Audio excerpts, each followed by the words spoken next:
Welcome to Beyond the Scenes. Now see, people always ask me, they say, Roy, what do you mean when you say the Daily Show Beyond the Scenes? All right, so like, you ever had Thanksgiving dinner? That's the Daily Show. But then, you know, them little scraps and a little turkey and a little bit of dressing, and you take all that and you just make a sandwich. You ever had like one of them sandwiches 3 days after Thanksgiving where it's just layers of stuff you had all weekend? That's what this podcast is. This is the turkey and dressing, macaroni, greens, spinach, and cornbread sandwich that gives you a deeper look into what we do here on the show and how those segments are made and where we are now on those issues. Today, we're going to be, you know, we're normally pretty heavy on Beyond the Scenes, but this week, we're going with something a little lighter, something easier to digest. Critical race theory. Roll the clip.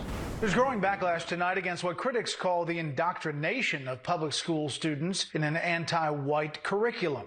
It has to do with the teaching of what is called critical race theory. Critical race theory teaches people and our children to judge one another not based on the content of their character, but solely on the color of their skin. It would have our children growing up hating this country and hating one another. It teaches more or less that America is inherently racist, stating more or less that if you're born white, you are necessarily racist. Essentially, every white person should apologize for being white and what happened 200 plus years ago. Just because I do not want critical race theory taught to my children in school does not mean that I'm a racist, damn it. Bravo. Tearing up is like a white woman's go-to move for getting out of any sticky situation. Well, if it got me out of a speeding ticket, let's see if it works on a historical reckoning.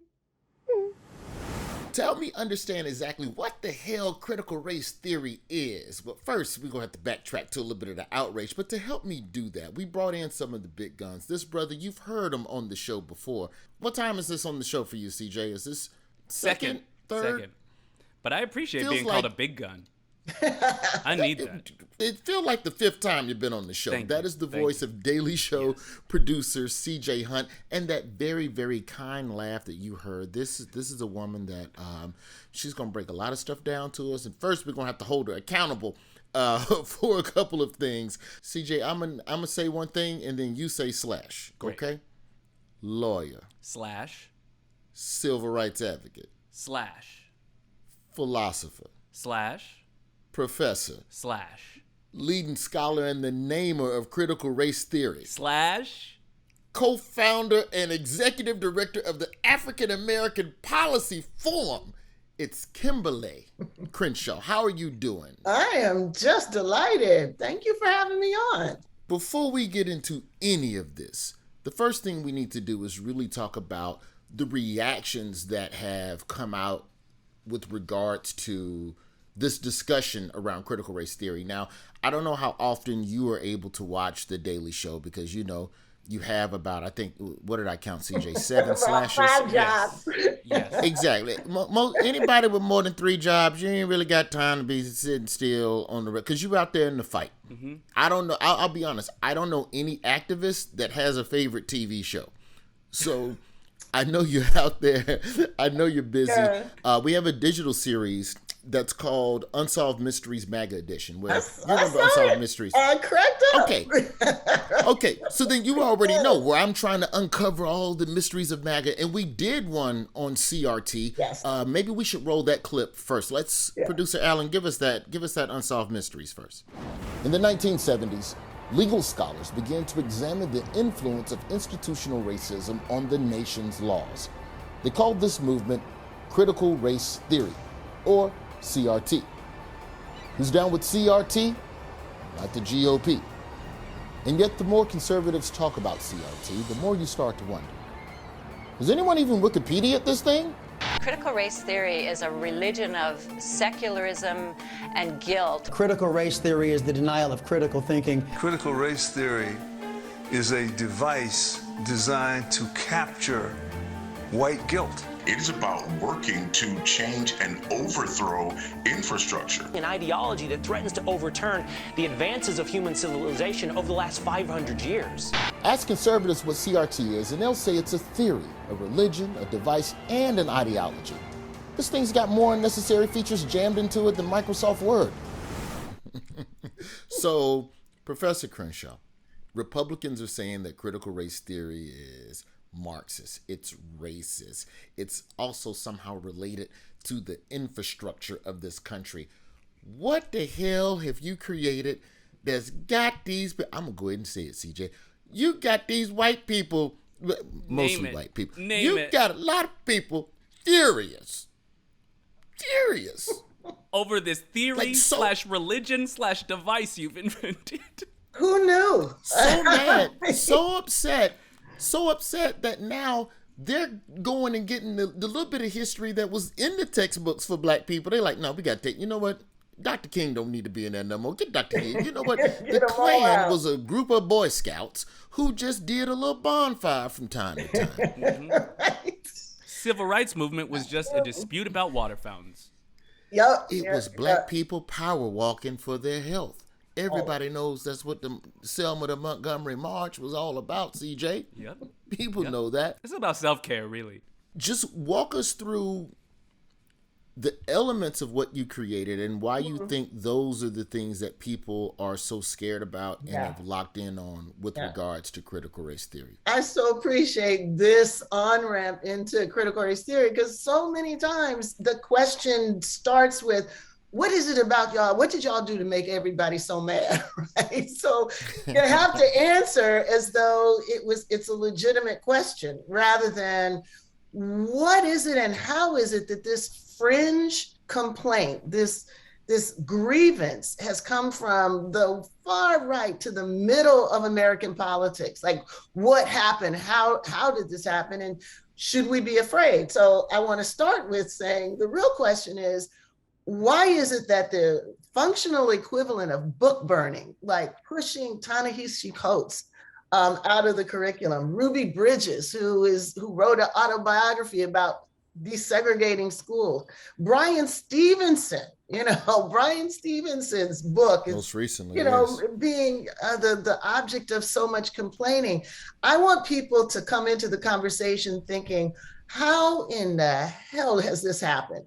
That all of these projects, these important pieces of American history, are now being framed as the beginning of the end of Western civilization. I want people just to be like asking that question as I say what critical race theory is. So critical race theory is simply classically a legal investigation into why, after 2 decades of civil rights laws, we still have so many yawning inequalities across health, wealth, how the police interact with us, what schools do to us. All of these are still markers of racial inequality. And so critical race theorists were simply asking questions about how racial inequality is embedded in law, even though we might have formal commitments to colorblindness.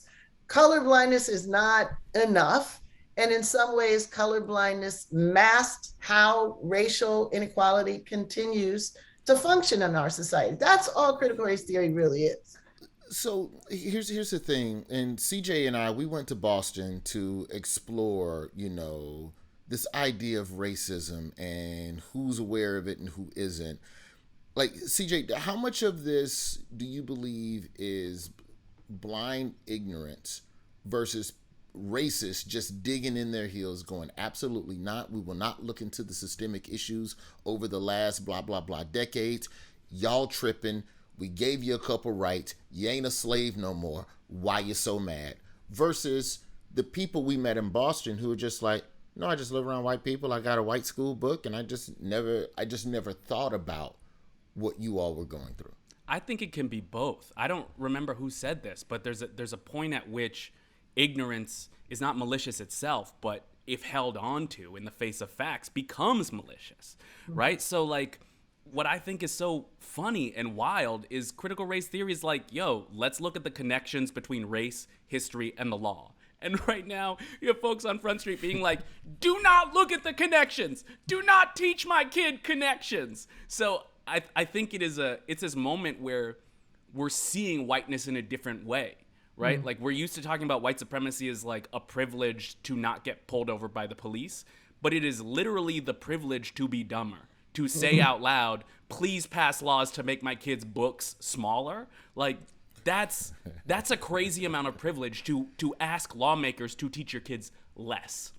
So we saw it in Boston of folks being like, you know, there were some folks who were like, I guess I just haven't thought about it. But the fundamental thing we saw first, Roy, in Boston was people being like, that's racist that you're even asking.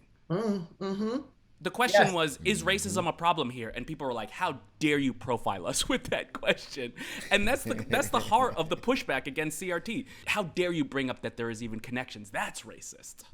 Yeah. I think that the thing that's interesting, Professor Crenshaw, is that, you know, people tend to become enraged by stuff based on what they see on social media, and they try to act like CRT is some sort of new thing. Like they've tried to take what you push and make it part of some sort of quote unquote woke movement. But what y'all have been doing has been going on for a while, since the Afro. Right. Like, even before the Jerry curl, y'all was out there doing the right thing. It's like them being like, what is this new hairstyle? This hairstyle's in our schools. We'd be like, what? It's been here. What made you and others during that 70s era? Yeah. What made you all sit and look and go, you know what? Things aren't moving fast enough. There needs to be a different way of looking, because to a degree, what you're trying to do is measure. Like there's data points that you have to start finding for something that's a little blobulous, which is bigotry. It's hard to always, because you can hide it. So what made you all start down this journey in the 70s with CRT? Yeah. Well, I like to tell it as a story of the kids who were watching the civil rights movement at home, wanting to get involved in it, waiting for our turn. And when we finally, got past the baton, the game had changed, but it hadn't. So I went to Harvard Law School as a graduate from Africana Studies with an intention to run the next leg of the race. I wanted to be a lawyer. I wanted to learn the special words that you could, throw out, and the doors to equal opportunity would open.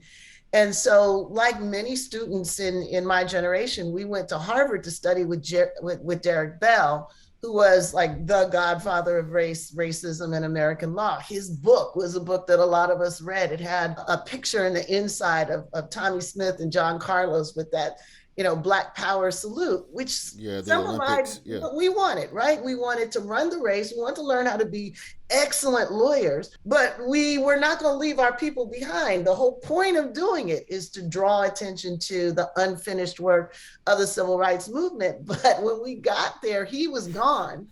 And so was the sense that there was still work that needed to be done that the law school was willing to do. So the law school basically told us, no, we're not going to teach you racism, and American law. No, we're not going to hire scholars of color because the pool is really shallow. Basically, there are no qualified people here. And yes, we are an equal opportunity institution. And so they dumped this on us precisely at a time when the law more broadly was pulling back from the forward momentum. The law was basically saying, you know what, if you can't find, a racist in the woodpile, then there is no racial problem. There is no discrimination. They had no ability to think about structural racism, no ability to think about how history had placed us in these moments where we were in institutions where there were virtually no scholars of color in them. And they were telling us that this was race neutral. So it prompted us to ask questions about, well, what is behind this race neutral stuff? What do you have to be a law professor at Harvard? Well, you kind of have to have gone to Harvard or Yale.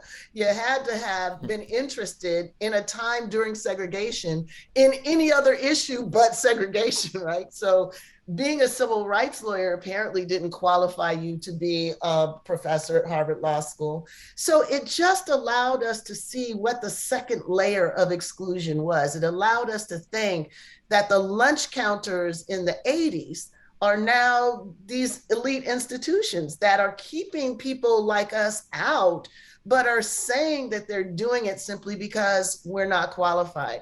So that prompted us to ask, what is qualification? Prompted us to ask, what is structural inequality? It prompted us to ask, how is the law not keeping up with the way that race continues to function? And that's how we eventually became critical race theorists. We created our own course. We taught out of Derek Bell's book. We had people flying in from across the country who were these so-called non-qualified people. And eventually this group of students, this group of law professors, other people who were asking the same questions, hey, why are our housing patterns still so segregated? Why are police still able to pull us over simply because we're driving while Black? People were asking these questions, and we all came together and recognized there was still a there. And people weren't talking about that there. And so we called that need to talk about it critical race theory. What's wild to me is I grew up in the 80s and 90s in, you know, and came into adulthood during Obama's presidency. So all I've ever known is the post-racial sort of myth about, oh, we're over it. And now, you know, out of 2020, all of a sudden, like, folks learned what structural racism is. But what's wild hearing you talk about that is like, yeah, if you were in law school in the 70s, you are literally making the concept of structural racism for a country that only understands racism as like dogs and fire hoses. Yeah. And also on top of that, you're making this construct and then you're trying to present it to people who don't even agree that there is a problem. You are trying to help investigate something that a lot of people do. It may as well be Bigfoot theory. Why is Bigfoot in the forest and not in urban area? They would just go, there's no Bigfoot, get out of here. And some of the people who didn't want to hear it actually are allies, right? What the great unspoken in this is that critical race theory, of course, has been around for now 3 decades, but we're only talking about it right now because the far right has politicized it. We could have been talking about critical race theory for the last 30 years. We could have had an understanding of structural racism long before George Floyd lost his life to it. We could have had these conversations, but we didn't, partly because kind of everybody agrees that racism should be thought about solely in terms of a bad actor or bad apples or bad people. So when people hear the term racism, they think, oh, you're saying something's bad about me or something, I harbor evil in my heart. When in fact, although there are a lot of people who do, what we're talking about is how our systems consistently reproduce that which is embedded in it. And anti-Black racism has been embedded in policing, in housing, in education, in medicine. Almost every arena, there is a history of African Americans in particular, and also other people of color being pushed out or being marginalized. And that stuff now becomes just a natural feature of the world. So it's not just the conservatives who initially didn't want to hear it. It was some of our colleagues in critical legal studies. It was some of our liberal friends, you know, who really thought that this whole thing would work itself out if we just stopped paying attention to race. So now we see what's happened to that argument. Now, in the language of the folks who are coming after critical race theory, it is paying attention to race that's the problem. Anti-racism is the new racism, not the old racism that we've had for centuries. Did you even think when you, well, I know in the 70s you didn't think in a million years that Trump would be president, but did you think when you all first started on this journey that you would sit in the crosshairs of the federal administration? Like Trump straight up banned it. He was like, nah, don't teach about anything that suggests. Yeah, he said, don't do it. Fox News followed suit. And you know, anything Trump says, Fox News is going to parrot for 3-4 months. They mentioned critical race theory over 1,400 times on their channel. Like, did you think that it would, the ground, because, you know, I like, for a while, it feels like Little Engine that could. Hey, can you carry this curriculum? No. Come on, y'all. Let's just keep going and keep trying. And one day, and then the next thing you know, it's people going, yeah, you are anti-racist. This was, I can't remember the gentleman's name, but he had written an article, I think he'd written an article up in Milwaukee or somewhere. He'd written an article commenting on the city of Seattle's anti-racism training, of which a lot of it was, the spine of it was CRT curriculum. And the whole country was like, oh, no, you don't. Did you think, when you were picking your afro, when you were rubbing Afro Sheen in your hair in 1971, with that black afro fist pick, sticking up, did you think in 2021 you would be going toe to toe with the whole government over this? No, I didn't. But I guess the question might also be, Roy, should I have anticipated it? And when we look at this historically, there are all kinds of reasons to suggest that this framework, talking about, you know, racism, was eventually going to be politicized as the new race, because we've seen it happen before. If we go all the way back to, you know, the year that the chains came off of African Americans, right? 1866, there was a law that was created to provide equal opportunity in contracting and property rights. The president vetoed equal opportunity. Just Black people should have the same rights as white people have to make a contract. He vetoed it and said, no, to give y'all rights is to take something away from white people, right? So, I mean, that's like when, you know, we still had the marks on our hands. So if you could do that a year after we're free, to say that doing anything that's anti-racist is racist against white people, you could do it then, you could do it throughout history. And it turns out they have, right? They took away our right to vote because that took away from white people's right to rule. They took away right to integration because, as they said, you know, forcing you to serve us or forcing us to go to school with you is discrimination against us. And I'll take it even to the last moment when I should have seen it coming for critical race theory. Y'all, I don't think you're too young to remember, but maybe when OJ got acquitted, a lot of white people were hella mad. I mean, really, really angry. And they were looking for someone to blame. So guess who they blamed for it? Critical race theory, like all 12 of us. We basically, you know, put on our ninja outfits and ran into the jury's rooms and whispered sweet nothings in their ears at night, basically our treatises on race. And that's what forced them to acquit OJ. So they tried it in the early 90s. It didn't work because there wasn't Fox News. There wasn't a president sitting in the White House listening to everything Fox News had with a pen that he could use to censor all of this stuff. So it didn't work then. But these are the conditions around which it's working now. You could just summarize the whole history of white backlash with, they tried it. And kept trying it, and kept trying it. Yeah. Now, to be fair with that OJ trial, there was a lot of Black people going, he did it, but y'all lock us up for nothing, so we want him to get free for nothing. Finally, OJ was the moment, CJ, where it felt like racism worked in our favor. You're going to pretend that I didn't remember when OJ happened? No, I'm asking you if that was the, because I watched the OJ trial in Birmingham, and you know how racism flows through the city of, through Alabama, right? It felt like the first time in a long time where, wow, racism worked for us this one time. Yay. And I think that infuriated, like there's always a backlash anytime. But I just have a theory, Professor. There's always a backlash when Black people are happy.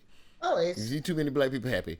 Okay, what law we need to you change? see too many black people together. Like, what y'all doing over there? Why y'all all sitting together? Your joy is threatening to me. Are there any valid criticisms of CRT that you've heard from right-wing media, other than it being Marxist and it being racist against white people? I know that those two are valid, but are there any others?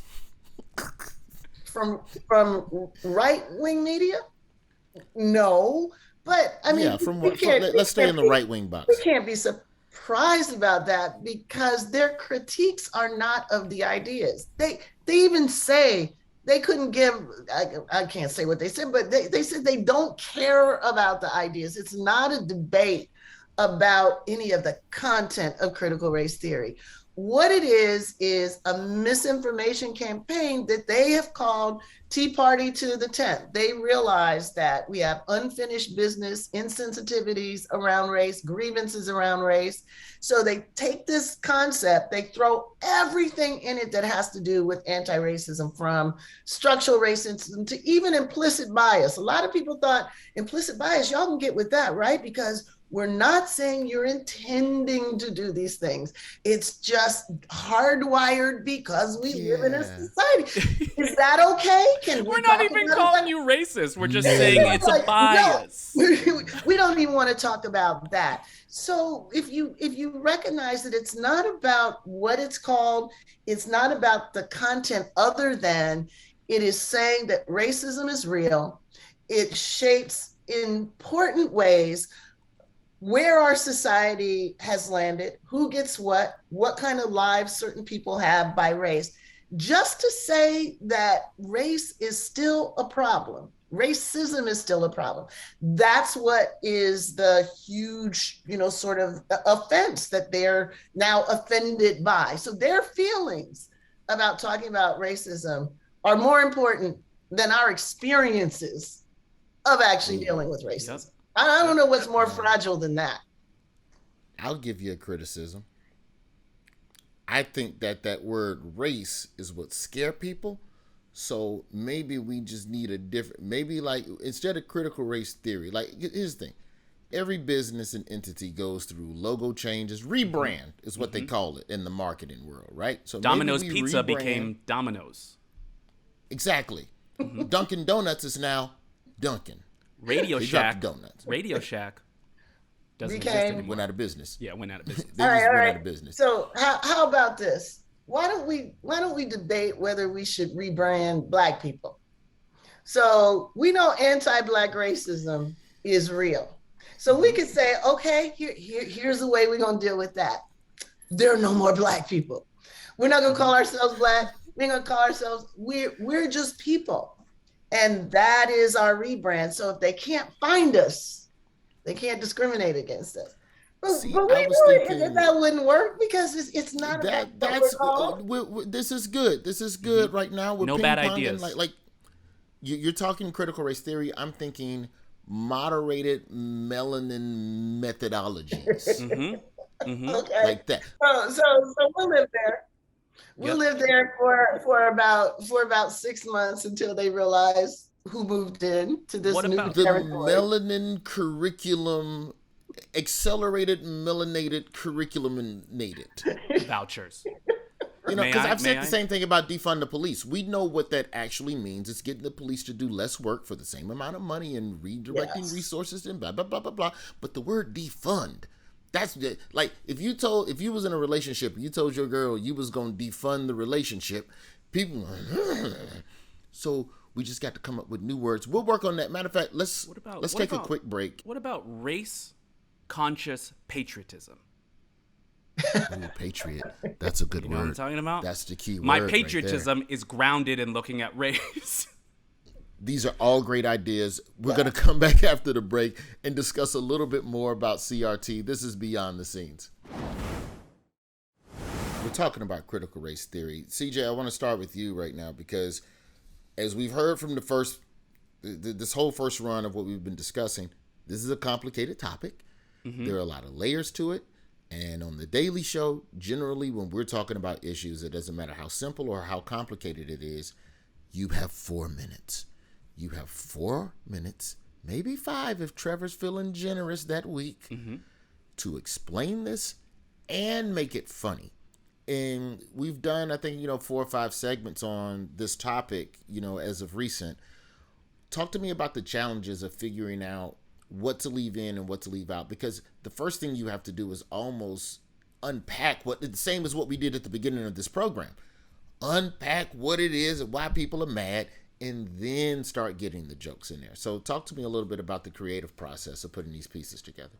Given that we only have like 5 minutes or 4 minutes, especially with the topic critical race theory, I think it's working in our favor. Like, one of my favorite pieces is the unsolved MAGA mystery that you do for critical race theory. I just love it because you don't spend a long time defining critical race theory. You are literally just like, in the 70s, these scholars came up with this idea. But watching everyone get so worked up about an obscure graduate level theory makes me wonder, does literally anyone on the right know what critical race theory is? Right? Like, if you just broke down the minutes dedicated in the 4 minutes, the second count to how long you spent describing what critical race theory is versus how long you show the hysteria of people being like, it's a device, it's a religion, it's gonna make the kids hate this country. I think that's actually really dope. You know what I mean? That the time pressure of we only have this amount of time means that you don't get lost trying to play defense. You play offense and are just like, this is the crazy things that people are saying critical race theory is. Professor Crenshaw, where do you think critical race theory compares to other big right-wing issues? If we're talking, let's say, abortions or gun laws, or even now mask mandates, which, seems to be all the craze to show up at a school board meeting and punch strangers.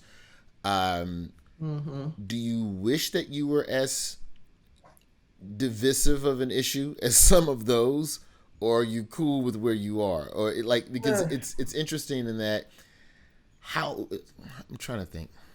Here's a nicer way to ask this question. How much bigger of a fight are you prepared for critical race theory to become in this country? That's a great question. So I would be happy to turn this huge platform that they've put critical race theory on into a platform that advances what critical race theory is actually about, right? So now there's name recognition to critical race theory. We couldn't have bought that much media. With all the money in the world, we could not have bought it. So now the question is, since everyone has the container, everyone's heard of it, how do we use this moment to fill it with the information that people who practice critical race theory every day can say, oh yeah, I do that. So here's a point. Critical race theory is practiced, I think, every time most Black people go outside. Every time you see the That's white exactly people, what they're saying. They're like, it's happening when Black people go outside. I know it. You're practicing your critical race house. theory. You're like, okay, hands on the steering wheel, pull over slowly. You have a theory about what may happen to you based on what has happened to millions of Black people. You don't know for sure, but you have a theory.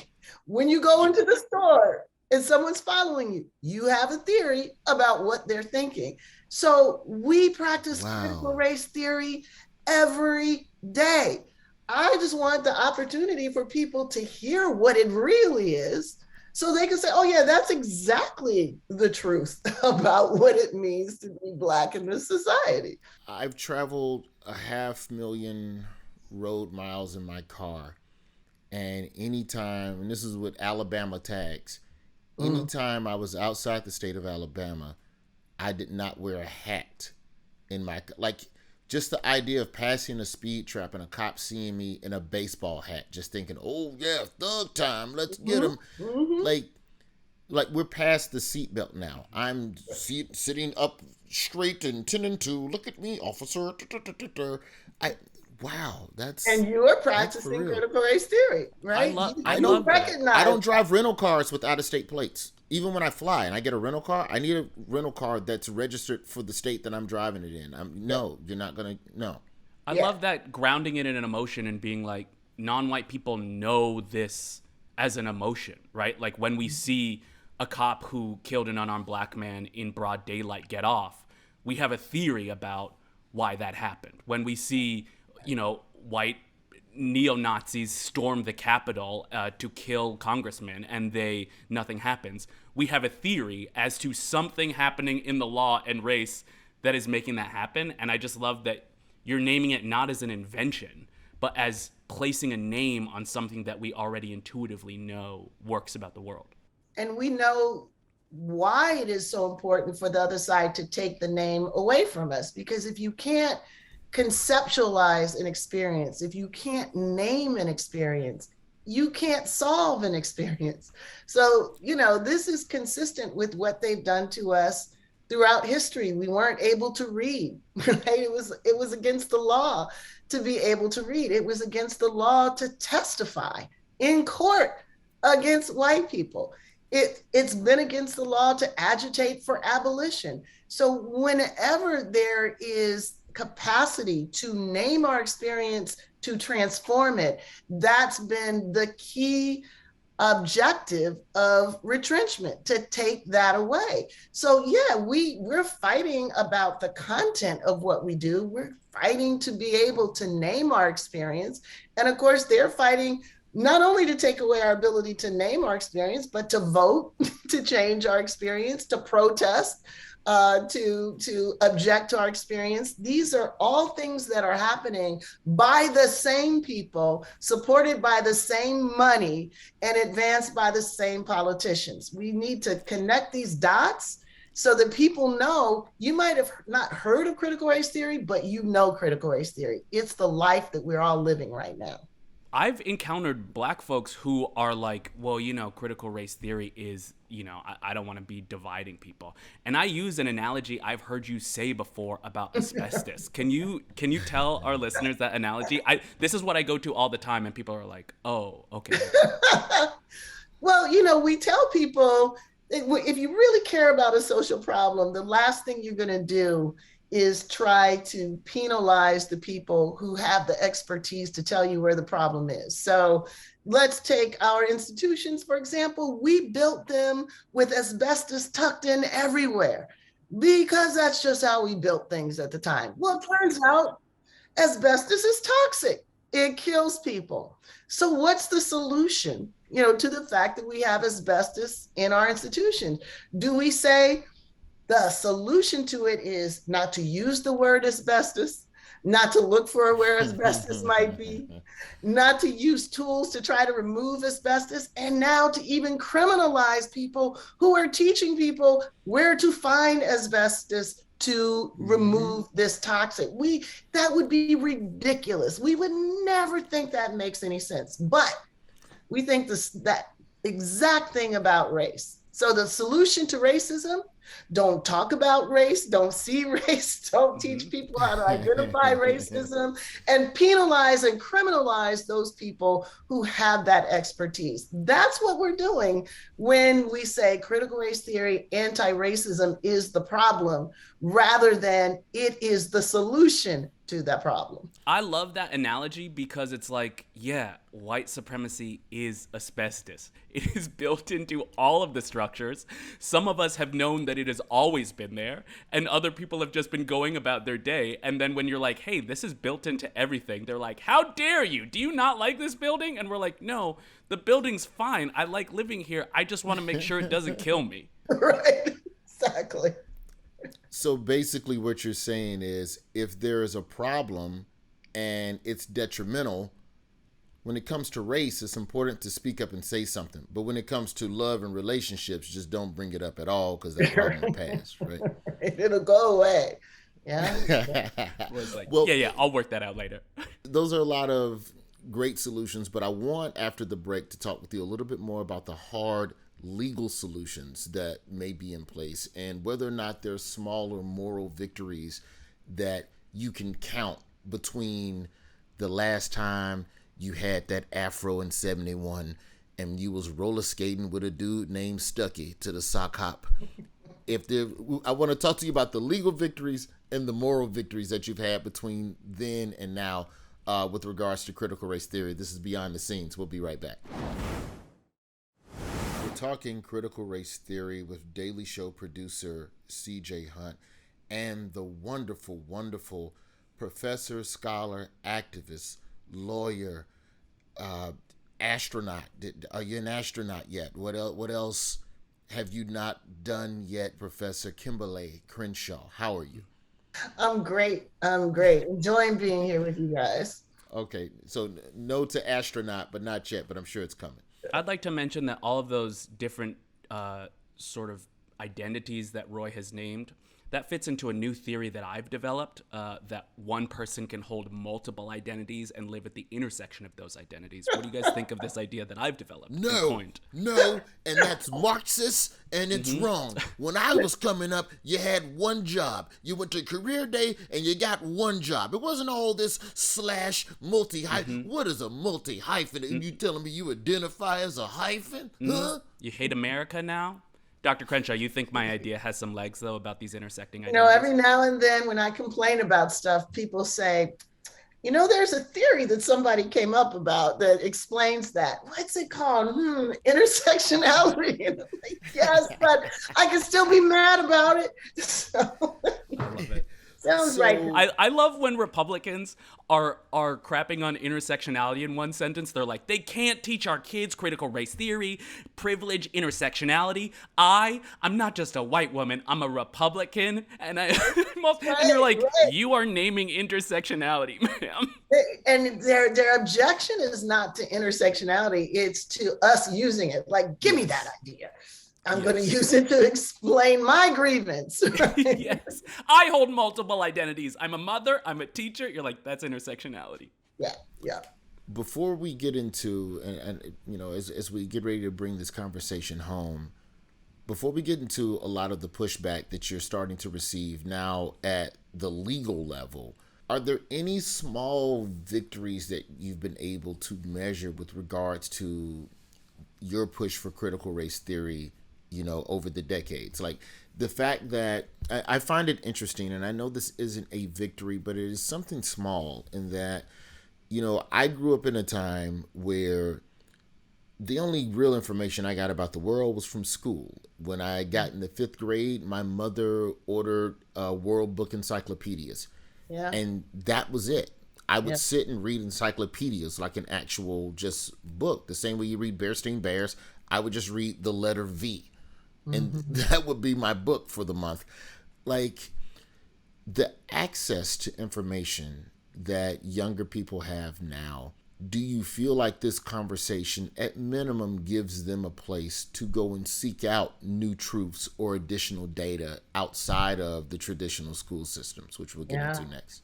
Well, you know, I think the internet is both the bane of our existence and the possibility for overcoming this censorship. I mean, one of the things we know about young people is when you tell them not to do something, that's basically a green light, neon light, say, come over here, look at this thing that we don't want you to know anything about. So, you know, I said earlier that one of the objectives is to take this platform that has been created by this misinformation and actually present it in a way that allows people whose lives actually are all of those dimensions of critical race theory that we've been writing about. It allows them to see it and to understand it. So the reality is that despite all of the consternation, less than 10% of the classrooms really talk about race at all.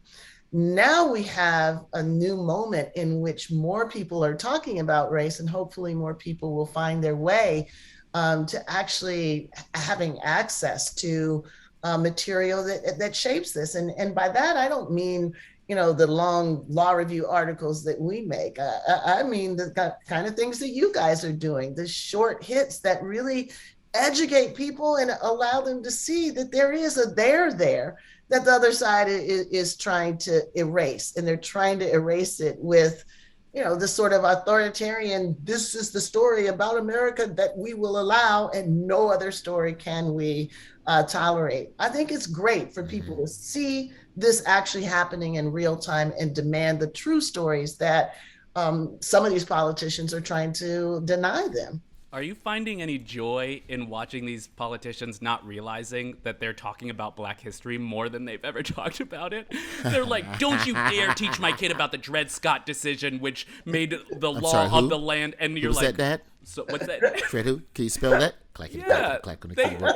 They are or the Tulsa Massacre, that destroyed Black Wall Street and made it clear that actually Black people can succeed. It's just that their success makes many, many white folks at the time so angry that they preferred to destroy them rather than to just let them be. These moments of history are seeping in, and it really is up to us to open the door wider, bring more people in various ways, through humor, through short moments of going to historical sites and saying, let me tell you what happened here. And importantly, why what happened here is important today. A lot of these laws aren't saying simply, we can't talk about the past. What they're saying is, we can't talk about the past in a way that makes white folks feel bad and in a way that shows that the past still lives among us. So our goal is both to talk about those and make people understand that the ground on which we stand is created by these historical policies and practices. I think we're a long way away from where we were before, when people didn't talk about race at all. Talk to me, I guess the difference now between, Tulsa and today is that a lot of what we see, instead of, the blatant eradication through violence, you see the eradication and attacks on the Black community through policy and through laws. Talk to me a little bit about some of the laws that are starting to trickle down. I guess what I'm trying to ask you in a nice way, how guilty will you feel when that first Black teacher stands up in front of a classroom and attempts to teach her class about Tulsa in a school district that said, and she goes to jail? Will you put money on her books? Well, this is your fault. First of all, she's in jail. It's your fault. First of all, the consequences have already started to happen. Amy Donofrio, everybody should look her up. She's a white school teacher in a 70% Black school, teaching Black young men about the historical determinants of many of the things that happened to them. Her class was so successful that they got to go to the White House.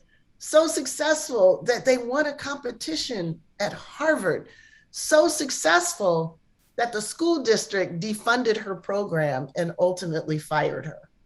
So, the consequences are happening right now. These laws have basically said teachers can be fired. They can be fined $5,000 for every infraction. School systems can lose up to 10% of their budgets.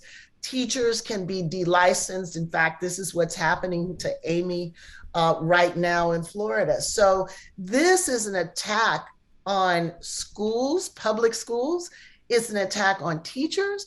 It's an attack on anti-racism, and it's an attack on people of color. So we have to recognize that the public school system is, as they call it, the incubators of democracy. We have to understand that the basic logic of Brown versus Board of Education was that that segregated education undermined our ability to participate in democracy. Well, this is basically segregation 2.0. We're going to talk about this, and we're not going to talk about that. And it turns out everything we're not going to talk about explains how we got to where we are today. So yeah, I'm not going to feel guilty. What I'm going to feel is we are in the fight for our lives, and we are. Do you feel like teachers recognize that betrayal?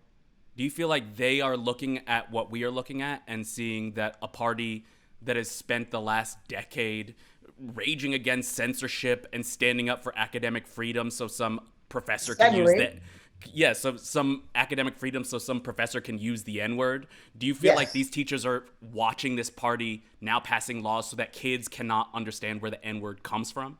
Oh, and I so want to put a point on what you just said, that we are now in a point where I can walk on a campus and perhaps be called the N-word, or my students can go to classes and have to deal with another professor writing N-word on the blackboard, but it might be, they might not be able to take critical race theory to understand where the N-word came from. This is the huge asymmetry that we're facing, along with the idea that white students are too fragile to hear about the history, but we're sturdy enough to have experienced it.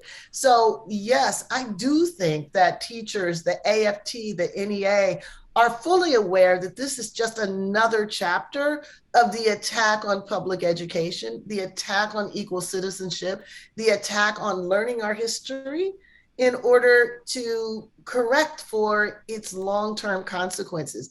People are on the same page. The question is whether the politicians are. Does this, okay, so then to the point with the politicians, does this have a ripple effect into voters and voting suppression? Like, what are some of the other, the tentacles of CRT? What are the issues do they reach out and touch?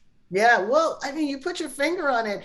There is currently an effort to push voters like us out of the political equation. There's an effort to silence our voices. There's an effort to make sure that last summer never happens again. There's an effort to make sure that the election never happens again. And the reality is it has happened before, right? Remember, we used to have Black senators. We used to have Black lieutenant governors. We used to have a whole cohort of elected officials in the 19th century, like a couple years after slavery. So when they shut it down not for a season, it was for a century. These moves that are being made today, they're out of an old playbook, and unfortunately, we don't often know the plays because we haven't been taught this stuff, and they want to make sure that people are not taught this stuff. That's why the fight is for the future, not just for 2022 and 2024. The playbook analogy is so good because it's like, yes, the very chapters of history that are now illegal in some states because of CRT bans or dum-dum laws, right? Like those very same chapters are things that like we need to understand what the hell is happening now. It's like, don't teach about white supremacy and Reconstruction. It's Right. like, oh, so you don't want to teach about an expansion of Black democracy undermined by white supremacy who then disenfranchise our voters? Because Based on a lot of lies. Based on a lot of lies. now. Yes. Based on a lot of lies. Yeah, I think that's wild. I also, can you speak to some of the language in these bills? Because what I find so like Twilight Zone is that they are using civil rights language to then flip it. I've seen bills that are diversity bills. They're bills to support diversity in schools that they try to tack on a CRT ban inside of it. And they're on the floor saying CRT is counter to diversity. So can you talk about the insane language of some of these bills? Yeah, and one of the things to realize is that, and basically, occupying our space, they've taken our language, they've taken our heroes, and they've kicked us out of our own community. So Martin Luther King now plays for their team. Right? Martin Luther King is on our side on this. Martin Luther King wasn't an advocate for racial justice. He was an advocate for color blindness. Well, actually, they love to tell us what Dr. King would have thought. He loved it. But part of what they've been able to do is yank a lot of stuff. So they say, we don't believe in race stereotyping. We don't believe in race scapegoating. We don't believe in making people feel ashamed because of who they are. Okay, so check.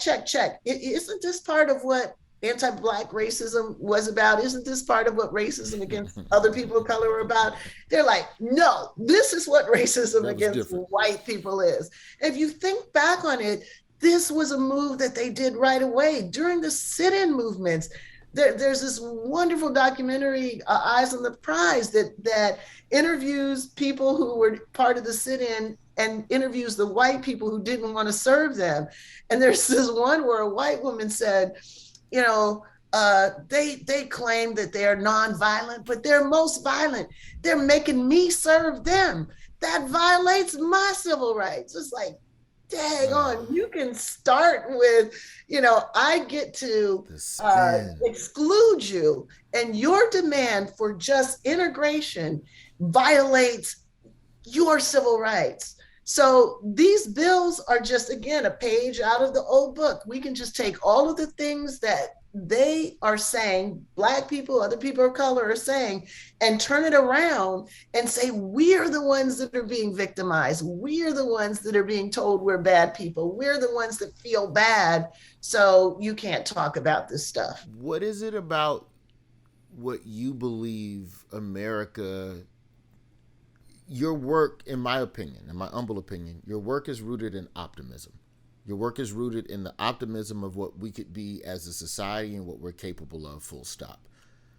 But what is it about the choice that you've made to go down this road and fight this battle versus other Black people who kind of lobby for a separate but equal, our own schools, our own system? We'll teach our kids over here. Let's not even worry about sending them over there. What has kept you from crossing over into that? Because it seems like that would be the logical leap after wall after wall after wall that you've hit. Well, you know, what's so frightening about this moment, Roy, is that teaching our own children in our own schools is not a solution to this, because this is applying to our own children in our own schools. So it's not just, okay, these bans don't apply to, you know, Lincoln Carver School because it's basically about white feelings. No, our students are not allowed to learn this stuff. Our teachers are not allowed to teach this stuff. So this is basically undermining Black education, Black educators in some of the same ways that, you know, integration did. People don't know that one of the things that happened after integration is Black teachers, Black principals, Black administrators lost their jobs. All of those moments where we learned about who we were and we had teachers who were deeply invested in us and believed in us, a lot of that we lost. And now we're in a moment where we have school boards basically dictating to teachers who are now teaching students of color what they can reveal about the student of color own history. So there's no escape from this. This is why we have to fight it. This is not, you know, integration versus separation. This is going to apply to all institutions, and importantly, not just K through 12, higher education, and not just higher education, diversity, inclusion, everywhere where race and diversity is discussed will ultimately come under the power and control of this effort to censor real conversation about race and racism in American society. How much are you thinking about Reconstruction in this moment? Because all the time. It's like, you know me, I have been making a movie about Civil War and Reconstruction, and I cannot stop thinking about it, specifically because we had integrated schools in 1870s. We did. Right? And this idea that sometimes I think like, dang, this is just a cynical strategy Republicans are using to win elections.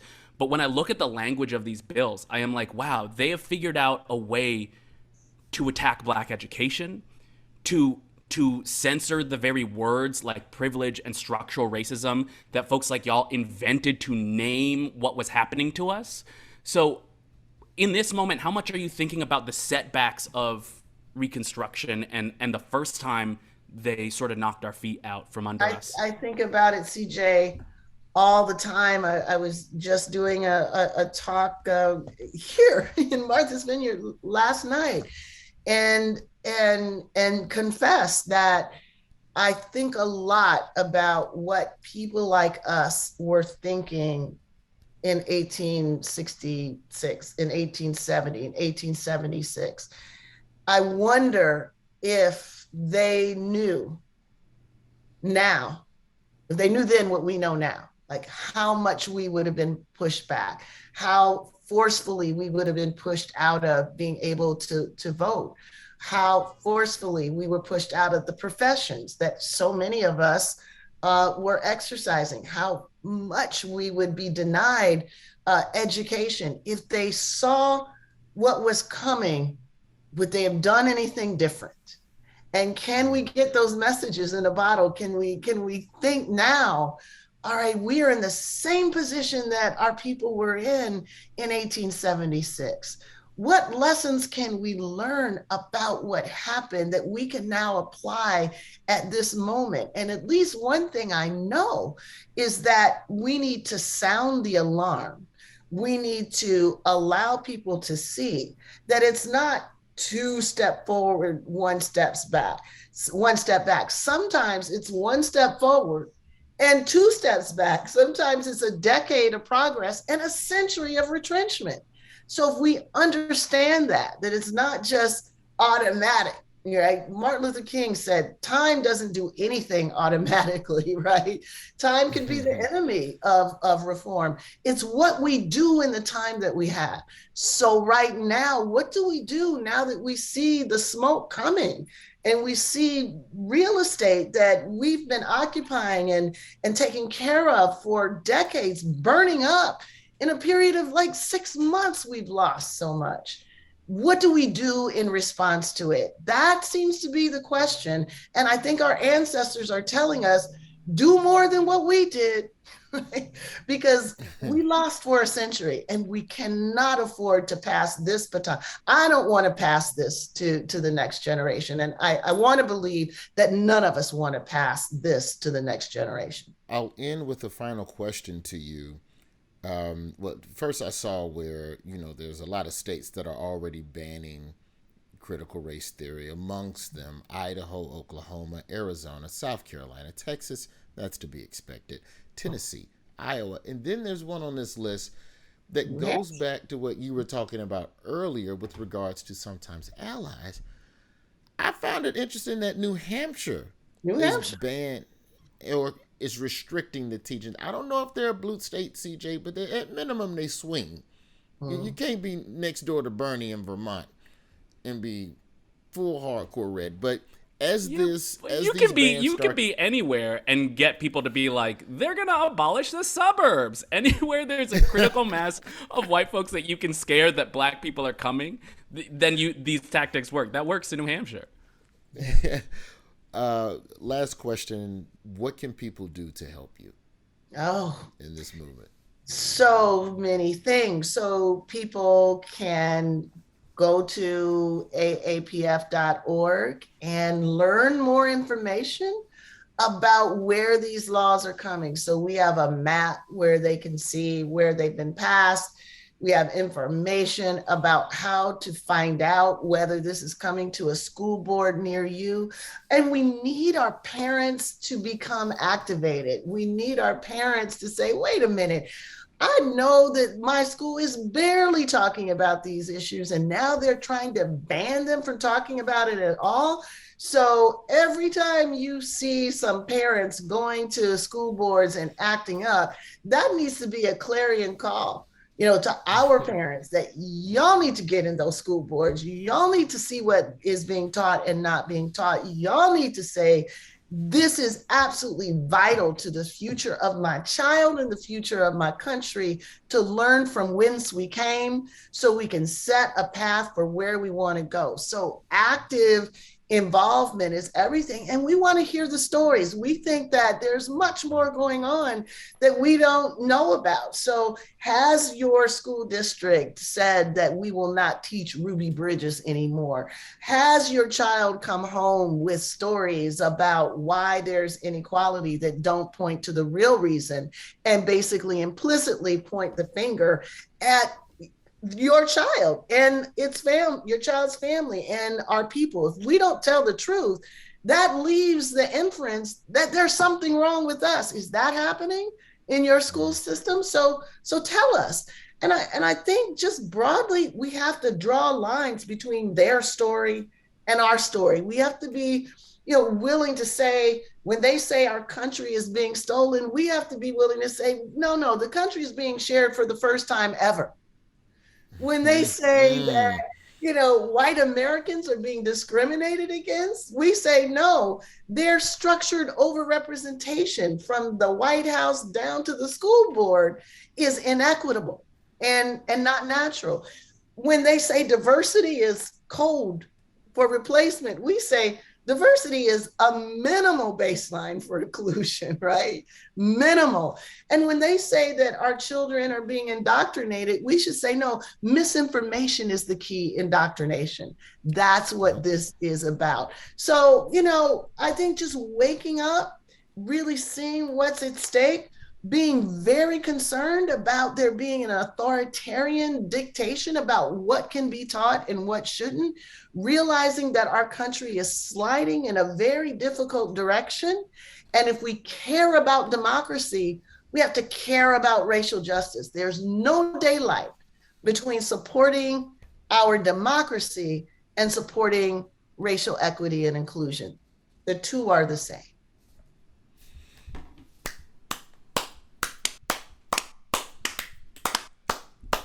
When I tell you thank you for the work that you have done from the bottom of my heart, thank you. CJ Hunt, I have a much less sincere goodbye for you. Oh, that's fine. That's fine. I'll take whatever I can See you get. at work, dude. I'll see you. You guys keep us laughing and keep us learning. Absolutely, Such an we'll honor. do that. Thank The you honor so is much. ours. You gave us concepts that folks are using in the street, and now Republicans are trying to make illegal. So thank you for giving us these concepts. We will protect them. Thank you. Thank you all so much. And to the listeners, I hope that we took you beyond, and I hope you enjoyed that wonderful Thanksgiving leftover food sandwich we just served your ass.